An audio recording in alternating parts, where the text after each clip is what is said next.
What's up, guys? We are here. Well, I can't tell you exactly where we're at, but I wanted to drop a video today on the channel to give you guys a little bit of content. This is actually throwing it back to when I was down in Florida. I haven't posted this one. I've been waiting on it for a little while, to a prop bait video. Topwater action. You guys know I love it, and this video is a lot of fun. Hopefully you learn a few things, but it's getting close, that topwater time of year. And if you live in Florida already, you can definitely be utilizing this technique, catching a few bass in the south already. With this rain and with this water coming up as much as it has in the southeast, you know, we might have to wait for that water to clear up a little bit, but overall, the topwater action is going to get hot, no doubt, this summer.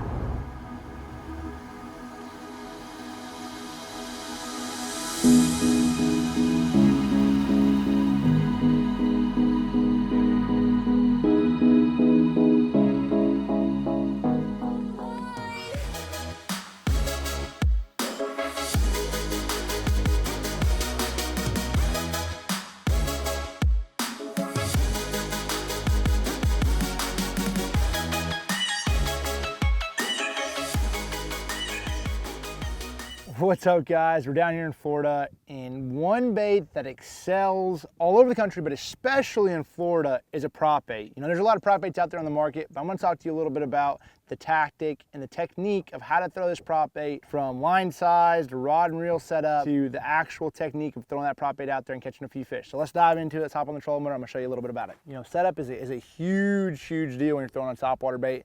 This is a 7-foot medium heavy action, and it has a little bit of a tip. It has a little softer tip, but it's a very parabolic blank, and that's something that I really like for throwing topwaters and treble hook baits, especially in heavy cover, because you're going to spring those fish out of that cover. You know, what I'm throwing on my main line is 30-pound Suffix 832 braid. I really like that size for throwing a prop bait.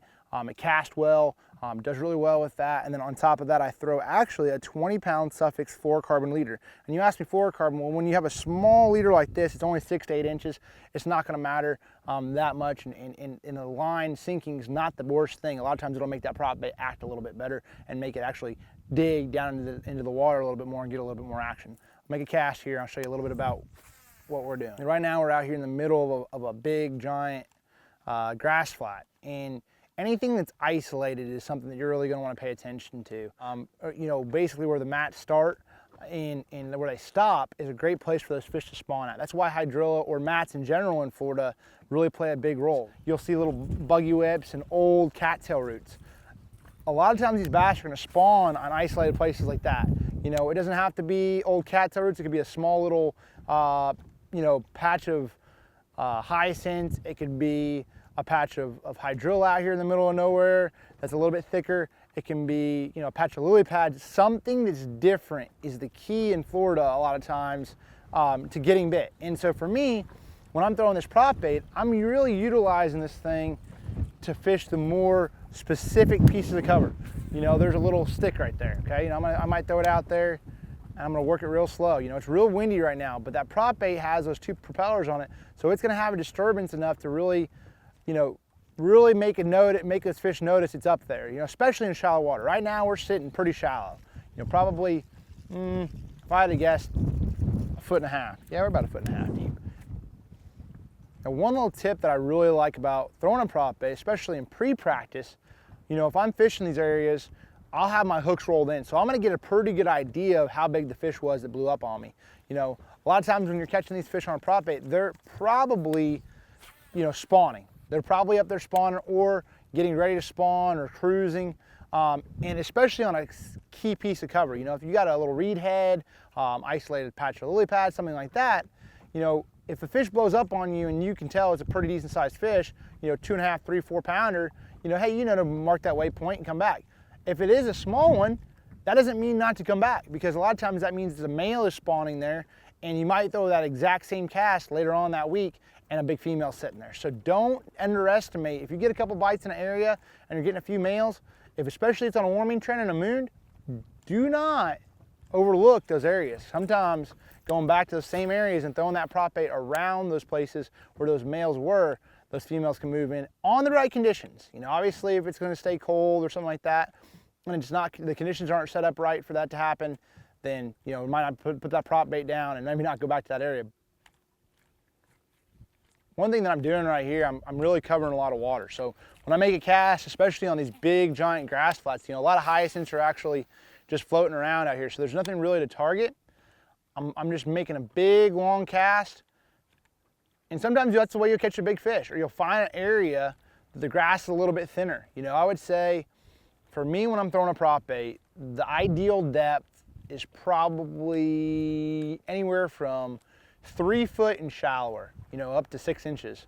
Under a couple foot of visibility and you're in 4 foot of water, you know, it's a lot tougher to get this fish to bite it. So it really shines in the shallower water, especially when those males are up there spawning and those females are just cruising around those beds because can't stand that prop bait. You know, when I'm throwing that prop bait, one thing that I really focus on is I'm twitch, twitch, pause. And a lot of times I'm slapping and really pulling that, snapping it real hard, so like I throw slack back at that prop bait. So that allows it to almost walk. You're still getting that splash that you really need and stay one place. Now I'm not gonna necessarily, I'll work it fast if I'm just way out here, and sometimes I'll get the fish to boil on it and then I'll slow it down. But especially on those key little areas, I'm gonna throw it up there, twitch, twitch, pause, twitch, twitch, pause. You're gonna know they're around. So like a lot of times I'll even look and I'll sit there and wait, and I'll just pay attention to the surroundings around me. A lot of times they'll shark it and they'll get real high up in the water column, heading towards it to get it out of their bed, especially if it's super, super shallow water. There should be a few around here. There should be some fish up here real shallow. Up against some of these little reed columns.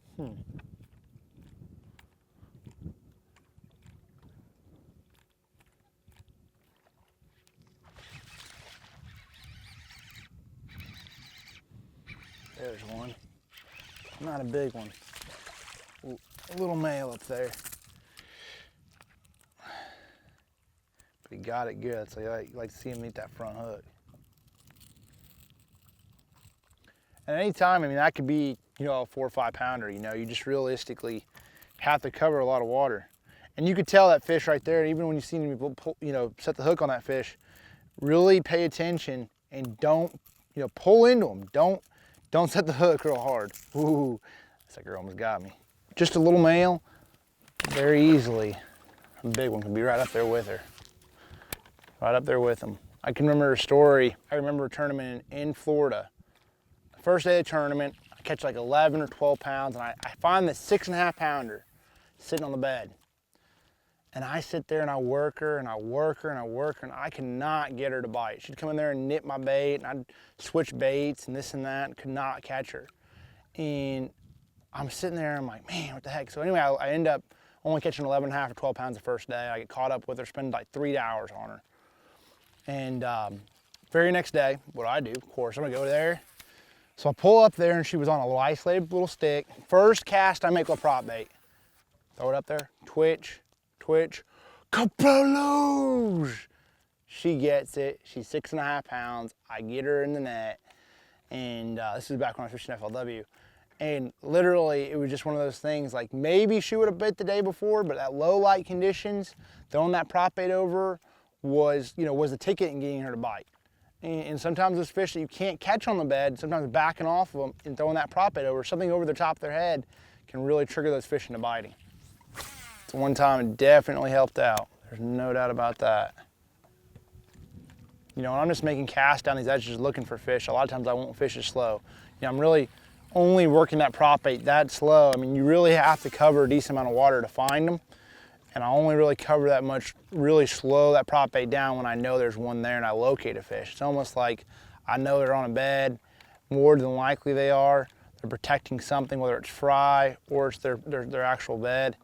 And I'll slowly work that prop bait over those areas. You know, but when I'm running down through here, you know, I'm trying to move. I'm probably got the trolling motor on 4 or 5, and I'm trying to bump up pretty quick and trying to locate one to really slow down on. Drop those power poles and throw that prop bait around and try to catch them. Oh, it's biggin', dude, biggin'. Oh yeah, come here, girl. Take your time with her. It's one thing with them treble hooks you do not want. Take it easy on them big fish.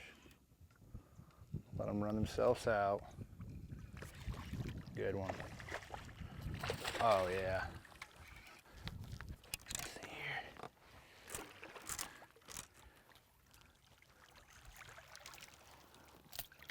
And that is what we're talking about right there. You throw that prop bait around there, slow walk him around when you find you one, and you can catch you a few like this. Man, that fish got it. That's one thing you want to see, that front hook in her mouth. And he was not coming off, or she was not coming off.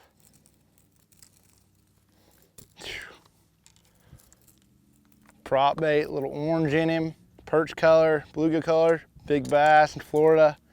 They go together like two peas in a pod. Let's let her go back out.